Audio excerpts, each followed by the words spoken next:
أفمن زين له سوء عمله فرآه حسنا فإن الله يضل من يشاء ويهدي من يشاء فلا تذهب نفسك عليهم حسرات ان اللہ علیم بما یصنعون۔ بھلا کچھ ٹھکانہ ہے اس شخص کی گمراہی کا جس کے لیے اس کا برا عمل خوشنما بنا دیا گیا ہو اور وہ اسے اچھا سمجھ رہا ہو۔ حقیقت یہ ہے کہ اللہ جسے چاہتا ہے گمراہی میں ڈال دیتا ہے اور جسے چاہتا ہے راہ راست دکھا دیتا ہے۔ پس اے نبی، خواہ مخواہ تمہاری جان ان لوگوں کی خاطر غم و افسوس میں نہ گھلے، جو کچھ یہ کر رہے ہیں اللہ اس کو خوب جانتا ہے۔ بھلا کچھ ٹھکانہ ہے۔ اوپر کے 2 پیراگراف عوام الناس کو خطاب کر کے ارشاد ہوئے تھے۔ اب اس پیراگراف میں ان علمبرداران ضلالت کا ذکر ہو رہا ہے جو نبی صلی اللہ علیہ وسلم کی دعوت کو نیچا دکھانے کے لیے ایڑی چوٹی کا زور لگا رہے تھے۔ وہ اسے اچھا سمجھ رہا ہو، یعنی ایک بگڑا ہوا آدمی تو وہ ہوتا ہے جو برا کام تو کرتا ہے مگر یہ جانتا اور مانتا ہے کہ جو کچھ وہ کر رہا ہے برا کر رہا ہے۔ ایسا شخص سمجھانے سے بھی درست ہو سکتا ہے اور کبھی خود اس کا اپنا ضمیر بھی ملامت کر کے اسے راہ راست پر لا سکتا ہے، کیونکہ اس کی صرف عادتیں ہی بگڑی ہیں، ذہن نہیں بگڑا۔ لیکن ایک دوسرا شخص ایسا ہوتا ہے جس کا ذہن بگڑ چکا ہوتا ہے، جس میں برے اور بھلے کی تمیز باقی نہیں رہتی، جس کے لیے گناہ کی زندگی ایک مرغوب اور تابناک زندگی ہوتی ہے، جو نیکی سے گھن کھاتا ہے اور بدی کو عین تہذیب و ثقافت سمجھتا ہے، جو صلاح و تقویٰ کو دقیانوسیت اور فسق و فجور کو ترقی پسندی خیال کرتا ہے، جس کی نگاہ میں ہدایت گمراہی اور گمراہی سراسر ہدایت بن جاتی ہے، ایسے شخص پر کوئی نصیحت کارگر نہیں ہوتی۔ وہ نہ خود اپنی حماقتوں پر متنبہ ہوتا ہے اور نہ کسی سمجھانے والے کی بات سن کر دیتا ہے۔ ایسے آدمی کے پیچھے پڑنا لا حاصل ہے۔ اسے ہدایت دینے کی فکر میں اپنی جان گھلانے کے بجائے داعی حق کو ان لوگوں کی طرف توجہ کرنی چاہیے جن کے ضمیر میں ابھی زندگی باقی ہو اور جنہوں نے اپنے دل کے دروازے حق کی آواز کے لیے بند نہ کر لیے ہو۔ ان لوگوں کی خاطر غم و افسوس میں نہ گھلے۔ پہلے فقرے اور اس فقرے کے درمیان یہ ارشاد کہ اللہ جسے چاہتا ہے گمراہی میں ڈال دیتا ہے اور جسے چاہتا ہے راہ راست دکھا دیتا ہے، صاف طور پر یہ معنی دے رہا ہے کہ جو لوگ اس حد تک اپنے ذہن کو بگاڑ لیتے ہیں اللہ تعالیٰ ان کو ہدایت کی توفیق سے محروم کر دیتا ہے اور انہی راہوں میں بھٹکنے کے لیے انہیں چھوڑ دیتا ہے جن میں بھٹکتے رہنے پر وہ خود مصر ہوتے ہیں۔ یہ حقیقت سمجھا کر اللہ تعالیٰ نبی صلی اللہ علیہ وسلم کو تلقین فرماتا ہے کہ ایسے لوگوں کو راہ راست پر لے آنا تمہارے بس میں نہیں ہے، لہذا ان کے معاملے میں صبر کر لو اور جس طرح اللہ کو ان کی پرواہ نہیں رہی ہے تم بھی ان کے حال پر غم کھانا چھوڑ دو۔ اس مقام پر 2 باتیں اچھی طرح سمجھ لینی چاہیے۔ ایک یہ کہ یہاں جن لوگوں کا ذکر کیا جا رہا ہے وہ عامت الناس نہیں تھے، بلکہ مکہ معظمہ کے وہ سردار تھے جو نبی صلی اللہ علیہ وسلم کی دعوت کو ناکام کرنے کے لیے ہر جھوٹ، ہر فریب اور ہر مکر سے کام لے رہے تھے۔ یہ لوگ در حقیقت حضور صلی اللہ علیہ وسلم کے متعلق کسی غلط فہمی میں مبتلا نہ تھے، خوب جانتے تھے کہ آپ کس چیز کی طرف بلا رہے ہیں اور آپ کے مقابلے میں وہ خود کن جہالتوں اور اخلاقی خرابیوں کو برقرار رکھنے کے لیے کوشاں ہیں۔ یہ سب کچھ جاننے اور سمجھ لینے کے بعد ٹھنڈے دل سے ان کا فیصلہ یہ تھا کہ محمد صلی اللہ علیہ وسلم کی بات کو نہیں چلنے دینا ہے اور اس غرض کے لیے انہیں کوئی اوچھے سے اوچھا ہتھیار اور کوئی ذلیل سے ذلیل ہتھ کنڈا استعمال کرنے میں باک نہ تھا۔ اب یہ ظاہر بات ہے کہ جو لوگ جان بوجھ کر اور آپس میں مشورے کر کر کے آئے دن ایک نیا جھوٹ تصنیف کریں اور اسے کسی شخص کے خلاف پھیلائیں، وہ دنیا بھر کو دھوکہ دے سکتے ہیں مگر خود اپنے آپ کو تو وہ جھوٹا جانتے ہیں اور خود ان سے تو یہ بات چھپی ہوئی نہیں ہوتی کہ جس شخص پر انہوں نے ایک الزام لگایا ہے وہ اس سے بری ہے۔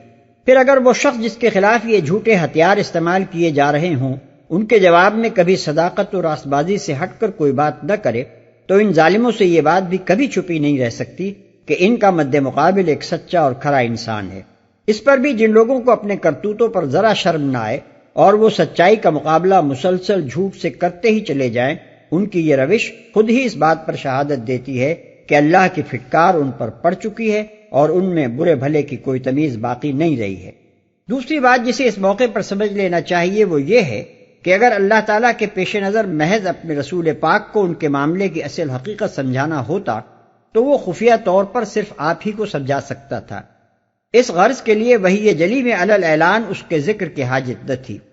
قرآن مجید میں اسے بیان کرنے اور دنیا بھر کو سنا دینے کا مقصود دراصل عوام الناس کو متنبہ کرنا تھا کہ جن لیڈروں اور پیشواؤں کے پیچھے تم آنکھیں بند کیے چلے جا رہے ہو وہ کیسے بگڑے ہوئے ذہن کے لوگ ہیں، اور ان کی بیہودہ حرکات کس طرح منہ سے پکار پکار کر بتا رہی ہیں کہ ان پر اللہ کی پھٹکار پڑی ہوئی ہے۔ اللہ اس کو خوب جانتا ہے۔ اس فقرے میں آپ سے آپ یہ دھمکی پوشیدہ ہے کہ ایک وقت آئے گا جب اللہ تعالیٰ انہیں ان کرتوتوں کی سزا دے گا۔ کسی حاکم کا کسی مجرم کے متعلق یہ کہنا کہ میں اس کی حرکتوں سے خوب واقف ہوں صرف یہی معنی نہیں دیتا کہ حاکم کو اس کی حرکتوں کا علم ہے، بلکہ اس میں یہ تنبیہ لازماً مضمر ہوتی ہے کہ میں اس کی خبر لے کر رہوں گا۔ والله الذي أرسل الرياح فتثير سحابا فسقناه إلى بلد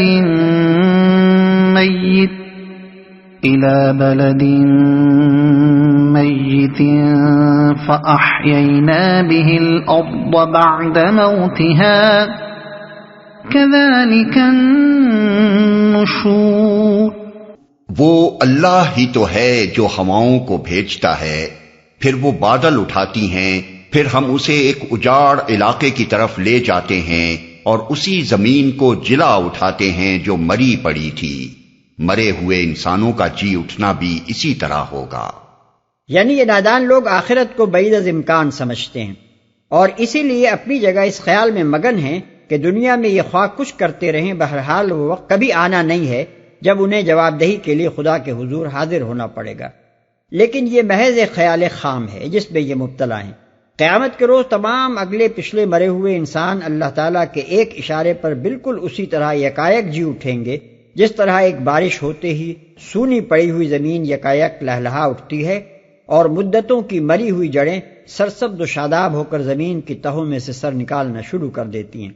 من كان يريد العزة فلله العزة جميعا إليه يصعد الكلم الطيب والعمل الصالح يرفعه والذين يمكرون السيئات لهم عذاب شديد ومكر أولئك هو يبور۔ جو کوئی عزت چاہتا ہو اسے معلوم ہونا چاہیے کہ عزت ساری کی ساری اللہ کی ہے۔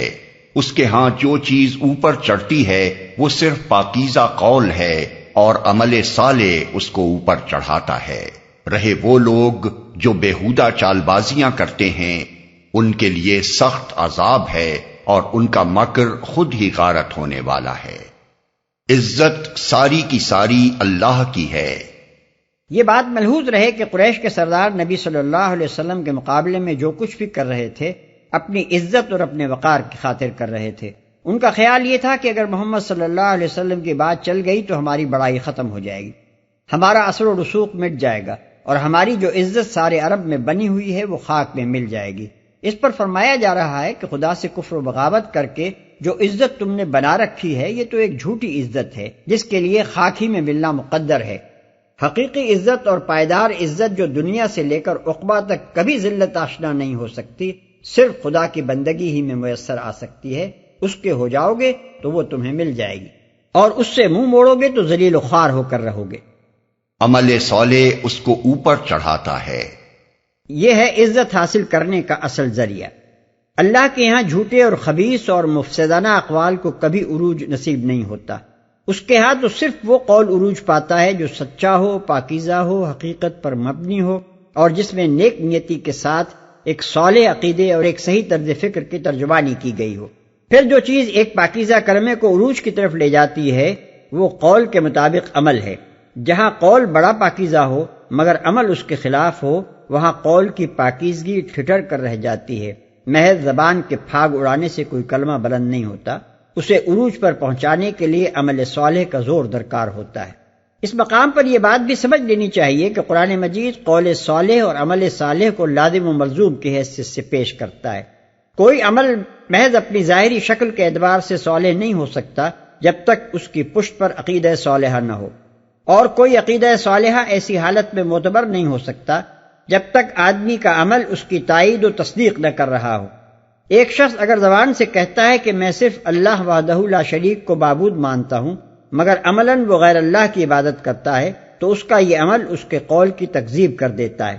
ایک شخص اگر زبان سے کہتا ہے کہ میں شراب کو حرام مانتا ہوں، مگر عملاً وہ شراب پیتا ہے، تو اس کا محض قول نہ خلق کی نگاہ میں مقبول ہو سکتا ہے، نہ خدا کے ہاں اسے کوئی قبولیت نصیب ہو سکتی ہے۔ بےہودہ چال بازیاں کرتے ہیں، یعنی باطل اور خبیث کلمے لے کر اٹھتے ہیں، ان کو چالاکیوں سے، فریب کاریوں سے اور نظر فریب استدلالوں سے فروغ دینے کی کوشش کرتے ہیں، اور ان کے مقابلے میں کلمہ حق کو نیچا دکھانے کے لیے کوئی بری سے بری تدبیر استعمال کرنے سے بھی نہیں چوکتے۔ واللہ خلقکم من تراب ثم من نطفة ثم جعلکم ازواجا وما تحمل من انثى ولا تضع الا بعلمه وما يعمر من معمر ولا ينقص من عمره إلا في كتاب إن ذلك على الله يسير۔ اللہ نے تم کو مٹی سے پیدا کیا، پھر نطفے سے، پھر تمہارے جوڑے بنا دیے، یعنی مرد اور عورت۔ کوئی عورت حاملہ نہیں ہوتی اور نہ بچہ جنتی ہے، مگر یہ سب کچھ اللہ کے علم میں ہوتا ہے۔ کوئی عمر پانے والا عمر نہیں پاتا اور نہ کسی کی عمر میں کچھ کمی ہوتی ہے، مگر یہ سب کچھ ایک کتاب میں لکھا ہوتا ہے۔ اللہ کے لیے یہ بہت آسان کام ہے۔ اللہ نے یہاں سے پھر روئے سخن عوام الناس کی طرف پھرتا ہے۔ نطفے سے یعنی انسان کی آفرینش پہلے براہ راست مٹی سے کی گئی، پھر اس کی نسل نطفے سے چلائی گئی۔ کتاب میں لکھا ہوتا ہے، یعنی جو شخص بھی دنیا میں پیدا ہوتا ہے اس کے متعلق پہلے ہی یہ لکھ دیا جاتا ہے کہ اسے دنیا میں کتنی عمر پانی ہے۔ کسی کی عمر دراز ہوتی ہے تو اللہ کے حکم سے ہوتی ہے، اور چھوٹی ہوتی ہے تو وہ بھی اللہ ہی کے فیصلے کی بنا پر ہوتی ہے۔ بعض نادان لوگ اس کے جواب میں یہ استدلال پیش کرتے ہیں کہ پہلے نوزائیدہ بچوں کی موتیں بکثرت واقع ہوتی تھیں، اور اب علم طب کی ترقی نے ان اموات کو روک دیا ہے، اور پہلے لوگ کم عمر پاتے تھے، اب وسائل علاج بڑھ جانے کا نتیجہ یہ ہوا ہے کہ عمریں طویل ہوتی جا رہی ہیں۔ لیکن یہ دلیل قرآن مجید کے اس بیان کی تردید میں صرف اس وقت پیش کی جا سکتی تھی جبکہ کسی ذریعے سے ہم کو یہ معلوم ہو جاتا کہ اللہ تعالیٰ نے تو فلاں شخص کی عمر مثلاً 2 سال لکھی تھی اور ہمارے طبی وسائل نے اس میں 1 دن کا اضافہ کر دیا۔ اس طرح کا کوئی علم اگر کسی کے پاس نہیں ہے تو وہ کسی معقول بنیاد پر قرآن کے اس ارشاد کا معارضہ نہیں کر سکتا۔ محض یہ بات کہ اعداد و شمار کی روح سے بچوں کی شرح اموات گھٹ گئی ہے یا پہلے کے مقابلے میں اب لوگ زیادہ عمر پا رہے ہیں، اس امر کی دلیل نہیں ہے کہ انسان اب اللہ تعالیٰ کے فیصلوں کو بدلنے پر قادر ہو گیا ہے۔ آخر اس میں کیا عقلی استبعاد ہے کہ اللہ تعالیٰ نے مختلف زمانوں میں پیدا ہونے والے انسانوں کی عمریں مختلف طور پر مقرر فرمائی ہوں، اور یہ بھی اللہ عز و جل ہی کا فیصلہ ہو کہ فلاں زمانے میں فلاں انسان کو فلاں امراض کے علاج کی قدرت عطا کی جائے گی، اور فلاں دور میں انسان کو بقائے حیات کے فلاں ذرائع بخشے جائیں گے۔ بہت آسان کام ہے۔ یعنی اتنی بے شمار مخلوق کے بارے میں اتنا تفصیلی علم اور فرد فرد کے بارے میں اتنے مفصل احکام اور فیصلے کرنا اللہ کے لیے کوئی دشوار کام نہیں ہے۔ وما يستوي البحران هذا عذب فرات سائغ شرابه وهذا ملح أجاج ومن كل تأكلون لحما طريا وتستخرجون حلية تلبسونها وترى الفلك فيه مواخر لتبتغوا من فضله ولعلكم تشكرون۔ اور پانی کے دونوں ذخیرے یکساں نہیں ہیں، ایک میٹھا اور پیاس بجھانے والا ہے، پینے میں خوشگوار، دوسرا سخت کھاری کے حلق چھیل دے، مگر دونوں سے تم تر و تازہ گوشت حاصل کرتے ہو، پہننے کے لیے زینت کا سامان نکالتے ہو، اور اسی پانی میں تم دیکھتے ہو کہ کشتیاں اس کا سینہ چیرتی چلی جا رہی ہیں تاکہ تم اللہ کا فضل تلاش کرو اور اس کے شکر گزار بنو۔ یکساں نہیں ہیں، یعنی ایک وہ ذخیرہ جو سمندروں میں ہے، دوسرا وہ ذخیرہ جو دریاؤں، چشموں اور جھیلوں میں ہے۔ گوشت حاصل کرتے ہو، یعنی آبی جانوروں کا گوشت۔ زینت کا سامان نکالتے ہو، یعنی موتی، مونگے اور بعض دریاؤں سے ہیرے اور سونا۔ يولج الليل في النهار ويولج النهار في الليل وسخر الشمس والقمر كل يجري لأجل مسمى ذلكم الله ربكم له الملك والذين تدعون من دونه ما يملكون من قطمیر۔ وہ دن کے اندر رات کو اور رات کے اندر دن کو پروتا ہوا لے آتا ہے، چاند اور سورج کو اس نے مسخر کر رکھا ہے، یہ سب کچھ ایک وقت مقرر تک چلے جا رہا ہے۔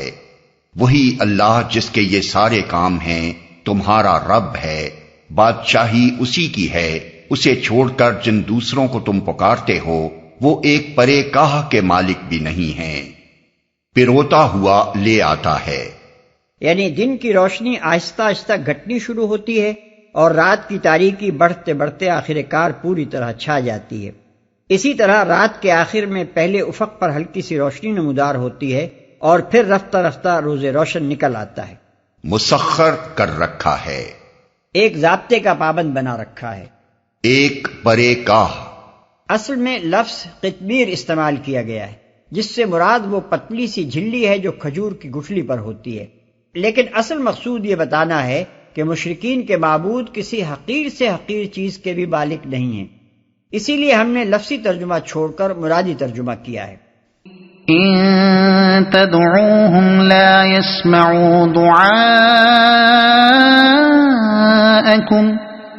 ولو سمعوا ما استجابوا لكم ويوم القيامة يكفرون بشرككم ولا ينبئك مثل خبير۔ انہیں پکارو تو وہ تمہاری دعائیں سن نہیں سکتے، اور سن لیں تو ان کا تمہیں کوئی جواب نہیں دے سکتے، اور قیامت کے روز وہ تمہارے شرک کا انکار کر دیں گے۔ حقیقت حال کی ایسی صحیح خبر تمہیں ایک خبردار کے سوا کوئی نہیں دے سکتا، کوئی جواب نہیں دے سکتے۔ اس کا مطلب یہ نہیں ہے کہ وہ تمہاری دعا کے جواب میں پکار کر یہ نہیں کہہ سکتے کہ تمہاری دعا قبول کی گئی یا نہیں کی گئی، بلکہ اس کا مطلب یہ ہے کہ وہ تمہاری درخواستوں پر کوئی کارروائی نہیں کر سکتے۔ ایک شخص اگر اپنی درخواست کسی ایسے شخص کے پاس بھیج دیتا ہے جو حاکم نہیں ہے تو اس کی درخواست رائے گاں جاتی ہے، کیونکہ وہ جس کے پاس بھیجی گئی ہے اس کے ہاتھ میں سرے سے کوئی اختیار ہی نہیں ہے، نہ رد کرنے کا اختیار اور نہ قبول کرنے کا اختیار۔ البتہ اگر وہی درخواست اس ہستی کے پاس بھیجی جائے جو واقعی حاکم ہو تو اس پر لازماً کوئی نہ کوئی کارروائی ہوگی، قطع نظر اس سے کہ وہ قبول کرنے کی شکل میں ہو یا رد کرنے کی شکل میں۔ شرک کا انکار کر دیں گے، یعنی وہ صاف کہہ دیں گے کہ ہم نے ان سے کبھی یہ نہیں کہا تھا کہ ہم خدا کے شریک ہیں، تم ہماری عبادت کیا کرو، بلکہ ہمیں یہ خبر بھی نہ تھی کہ یہ ہم کو اللہ رب العالمین کا شریک ٹھہرا رہے ہیں اور ہم سے دعائیں مانگ رہے ہیں۔ ان کی کوئی دعا ہمیں نہیں پہنچی اور ان کی کسی نظر و نیاز کی ہم تک رسائی نہیں ہوئی۔ ایک خبردار کے سوا کوئی نہیں دے سکتا۔ خبردار سے مراد اللہ تعالیٰ خود ہے۔ مطلب یہ ہے کہ دوسرا کوئی شخص تو زیادہ سے زیادہ عقلی استدلال سے شرک کی تردید اور مشرکین کے معبودوں کی بے اختیاری بیان کرے گا، مگر ہم حقیقت حال سے براہ راست باخبر ہیں۔ ہم علم کی بنا پر تمہیں بتا رہے ہیں کہ لوگوں نے جن جن کو بھی ہماری خدائی میں با اختیار ٹھہرا رکھا ہے وہ سب بے اختیار ہیں، ان کے پاس کوئی طاقت نہیں ہے جس سے وہ کسی کا کوئی کام بنا سکیں یا بگاڑ سکیں، اور ہم براہ راست یہ جانتے ہیں کہ قیامت کے روز مشرکین کے یہ معبود خود ان کے شرک کی تردید کریں گے۔